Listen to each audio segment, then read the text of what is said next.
Hey peeps, we are back. We're talking the Real Housewives of Atlanta, season 15, episode 11. Hey, before we get into the video, please do me the honors of subscribing to my channel, hitting the notification bell so you can always be notified when I post new content, hitting the thumbs up because that does wonders for my channel, and share. Thanks. Okay guys, so as you can see, my last couple of videos have been pretty blah. I haven't really been doing any photo captures or anything like that because I'm extremely busy with work, my home renovation project, and just other life things that are going on. So I'm trying to get these videos made, but I also have to schedule to watch the programs, so just bear with me for a little bit. I'm actually almost finished with my home renovations. Anyway, I have not yet watched the first or second episode of The Real Housewives of New York. I don't know if I'm going to cover it or not. It just, for some reason, I'm not in a rush to watch it. And I guess it's because I'm so used to seeing Luann and Sonja, and now I know they're not on there, so I don't know. We'll see what happens. So I do watch Luann and Sonja's Welcome to Crappy Lake. I just watched episode 3 and 4 today. And I said that I wasn't going to be making videos to cover the full show, but I would give my thoughts at the beginning of some of the housewife videos. So finding out that Sonja had sex with that dude that she met at the bar, I said, oh Lord, I don't want to judge, but you just met that man, and I'm certainly hoping that there was some protection used. I felt like I needed a doctor's appointment after listening to Sonja talk about her relations with that man. I mean, no ma'am, no ma'am.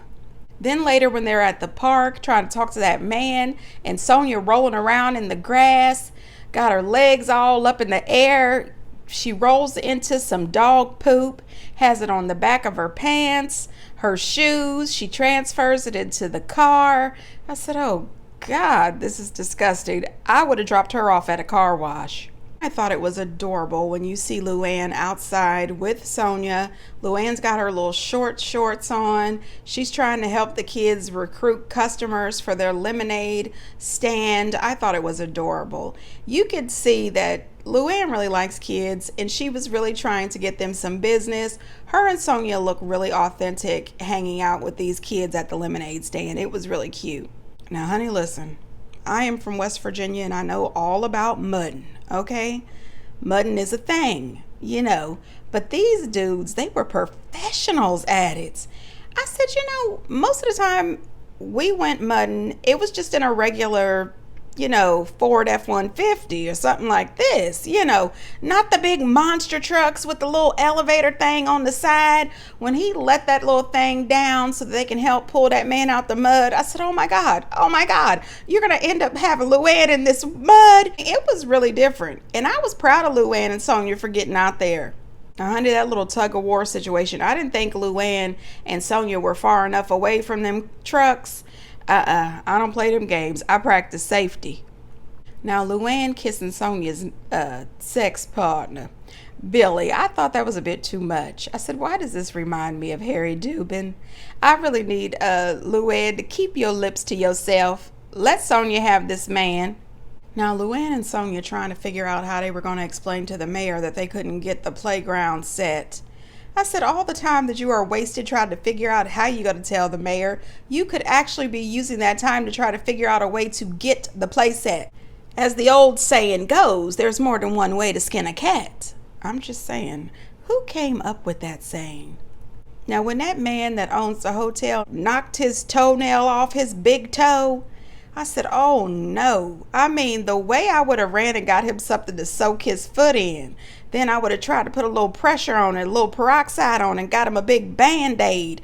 After that, I would have insisted that he has to go to the ER. I mean, this is a bit much.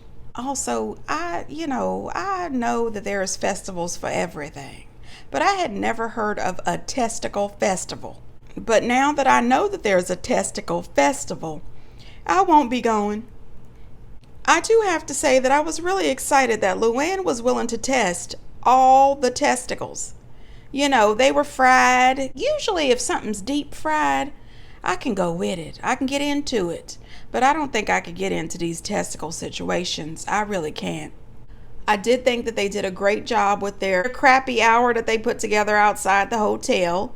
You know, even if they did leave the hotel owner and his wife to clean up after everybody left. And I thought that was a little rude, but they did a good job. Now, the tea party was cute. What took me out was the husband working the front desk. That wig really took me out. I thought that was really sweet of him to be such a good sport to wear that suit and that wig. I'm just saying, Luann and Sonja are hilarious to me. I'd love to see them with the townspeople. The people seem to enjoy them, and I can't wait to see what happens with this playground.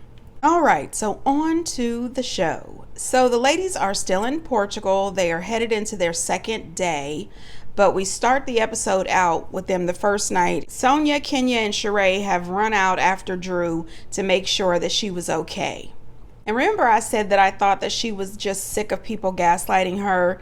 You know, she pretty much said she's tired of people not listening to her feelings. In last episode, I also said that I thought this had more to do with the way that Ralph treats her versus this situation with Sheree. I think that the situation with Sheree just kicked off all of her feelings that she has, and it just upset her in a great way.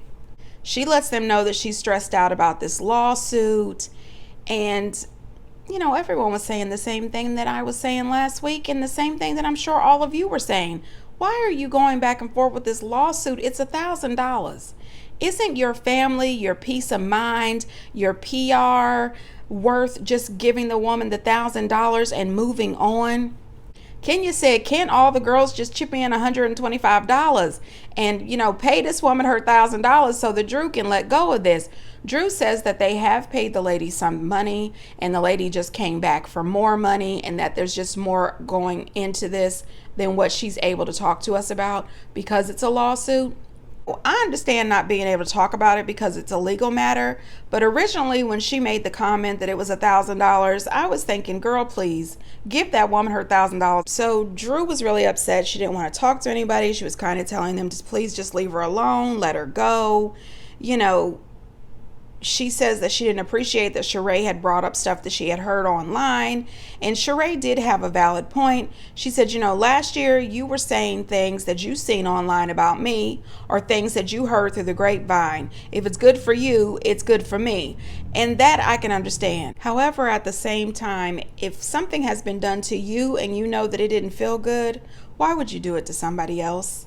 Just move on from it, especially when you've seen how upset she got the first time you spoke about it at her house. Once you noticed that, you should have just backed off and let go. Candy said that she thought that it was performative. When Drew got up and stormed off, she said insane because she thought that Drew was being overly dramatic. She said she's seen Drew arguing with people before and she's never stormed off crying. And I have to admit that I said that too. When I first seen her storm off, I said, no, not Chicago. But then I realized instantly something else is wrong. You know, something else is going on. And I thought, for Candy to be friends with Drew the way she says she's friends with Drew, even if you thought that she was pretending, you should notice that something is different this time. And I think that Candy should have went out and checked on her. That's just my opinion. You know, the producers realized that there was something more going on as well, and they asked her, what else besides this lawsuit is going on? And she says the thing with Ralph going to Tampa, the whole thing with Ralph and his assistant, you know, Ralph flying off to Vegas to audition for this Chocolate City thing, which I said before, honey, my husband would never be auditioning for any of that. No, ma'am. And I also said he was so excited about her leaving town because, you know, he wanted her gone so he could do his thing. She's worried about Ralph and she's worried about their relationship. This man is absolutely a cheater and a gaslighter and a complete liar.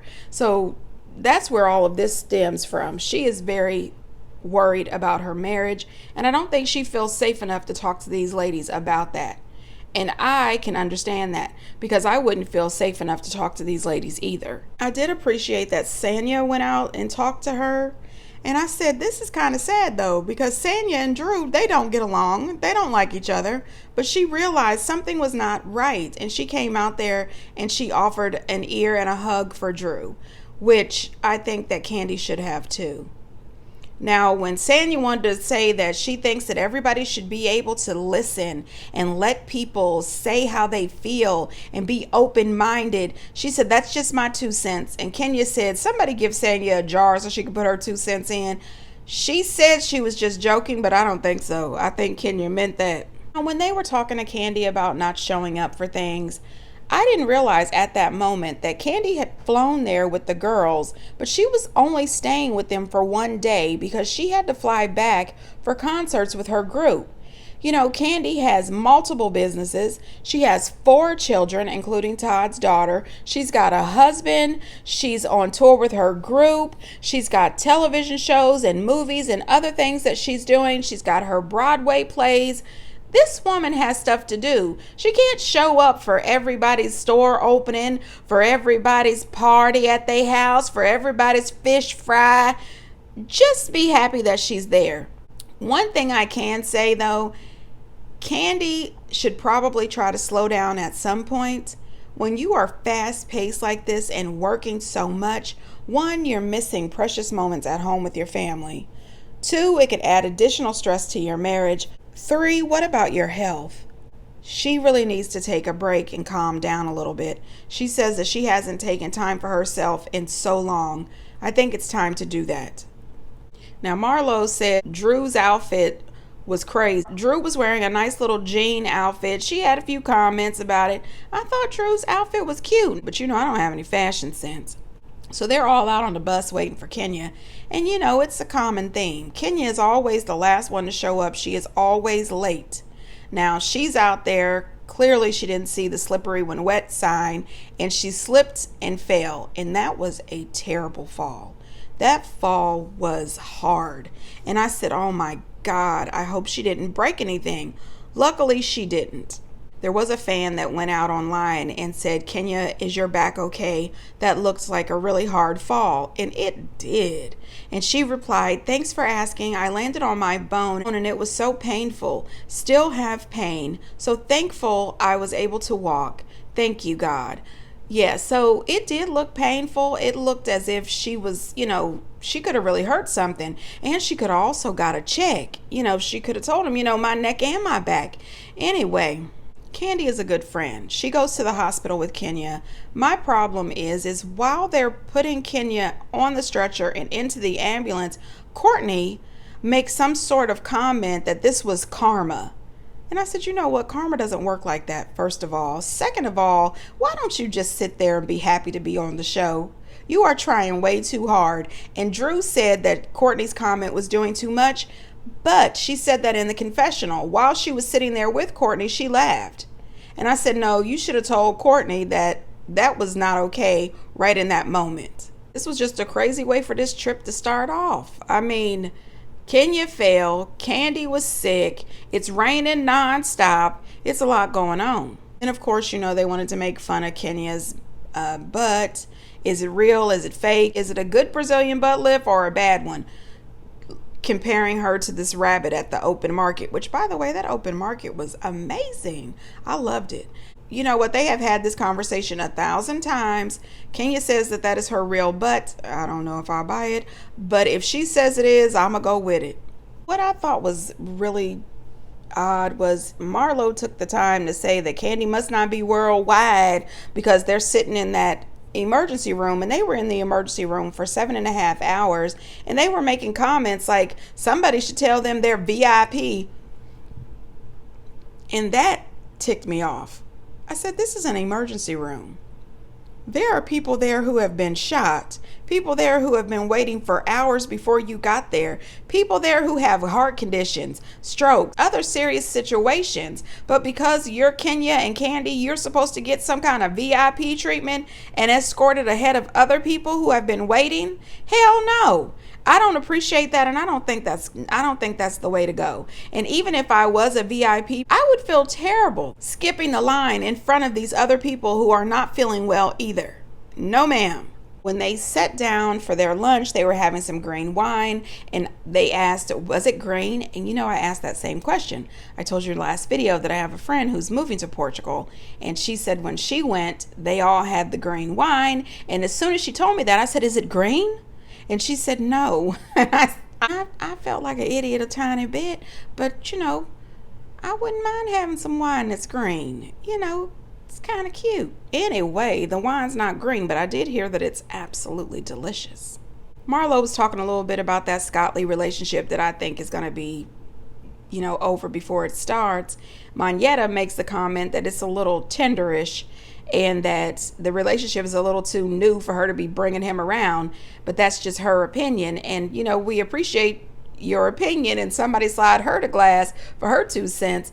I think that when somebody is grown, they're talking to somebody or dating somebody, it's up to them when they bring them around. It's not my business. I'm just saying. Now, Sheree bringing up this whole thing about Marlo knowing Roy. We know that. Okay. Sonja and Marlo both said it over and over again so that they could try to bother Kenya, and it didn't work. Monyetta said that she thought that Marlo was just trying to steal Kenya's shine, and that's absolutely what she was doing. You guys went on one date. You weren't engaged. Let it go. Monyetta brought up the DM situation, how Marlo went straight to pull up the DMs. And Sheree and Marlo tried to act as if the DM situation with Martell is the same as the DM situation with Roy.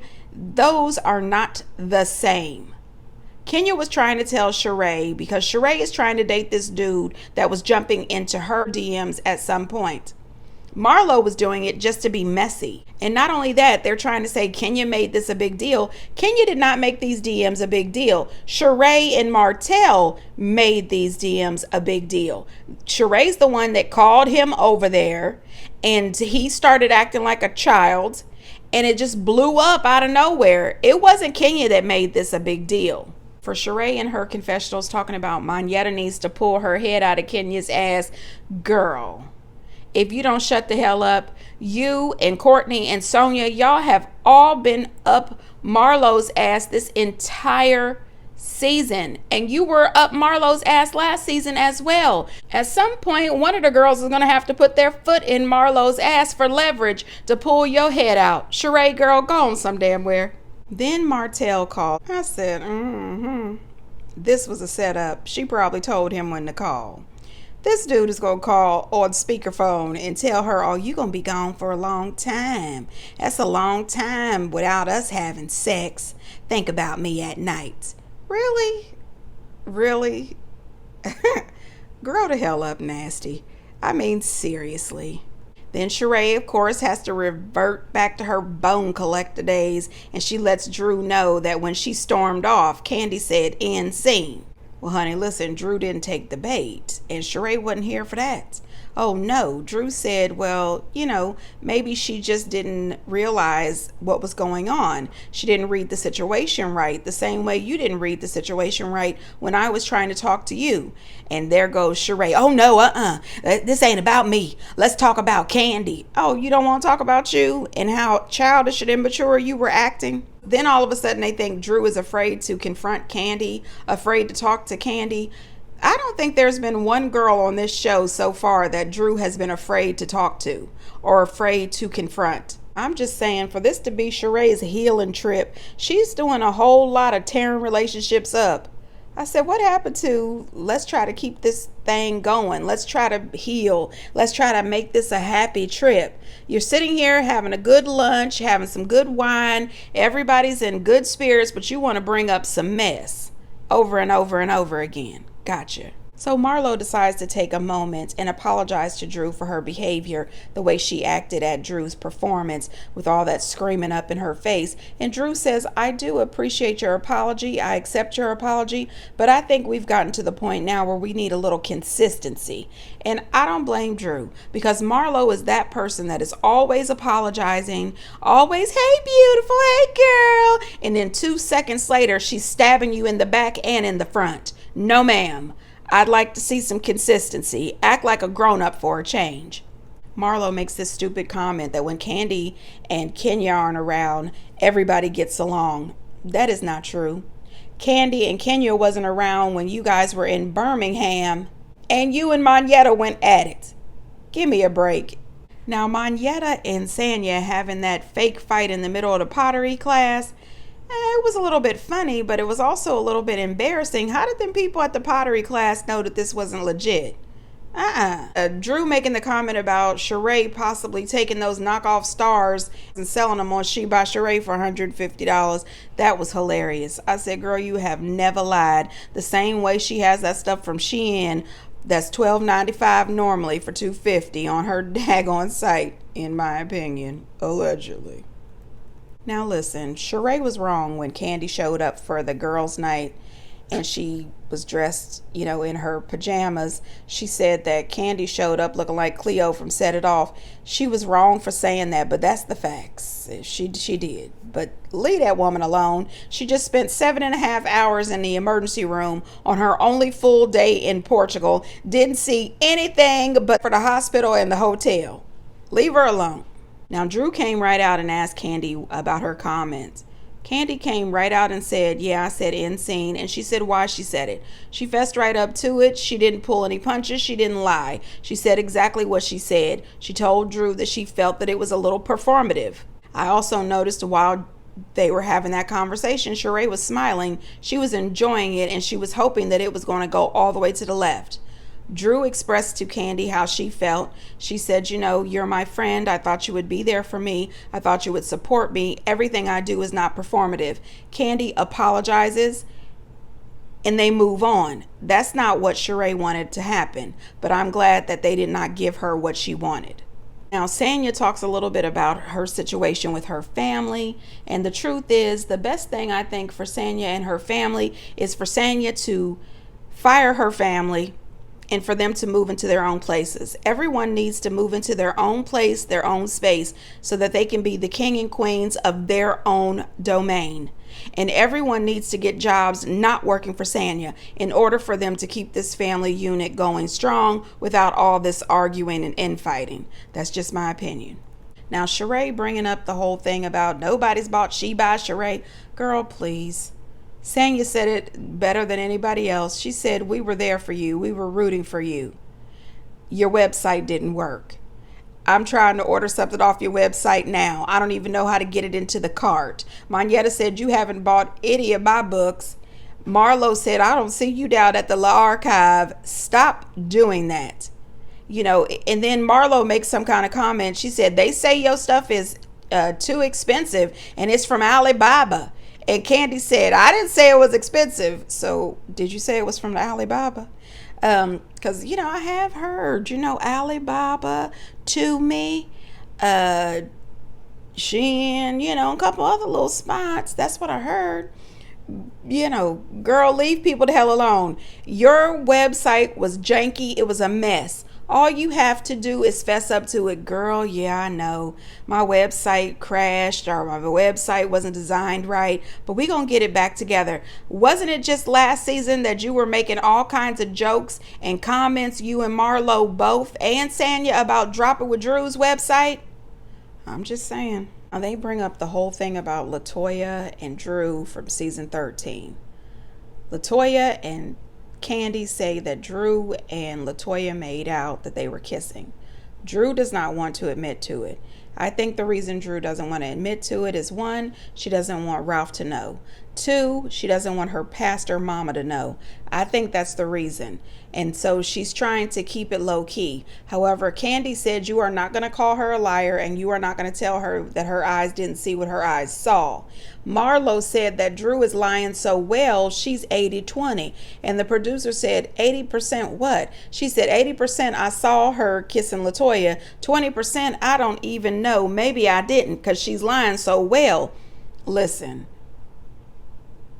We see they asked her about her relationship with Ty. Remember Ty? She used to date Mimi from Love and Hip Hop Atlanta. She just busted out crying when they asked her about that relationship. I think that Drew is probably bi. I don't know that for sure. I'm not putting her out. That's just my opinion. But I think that she's afraid to admit it because of her pastor mom and because of her husband.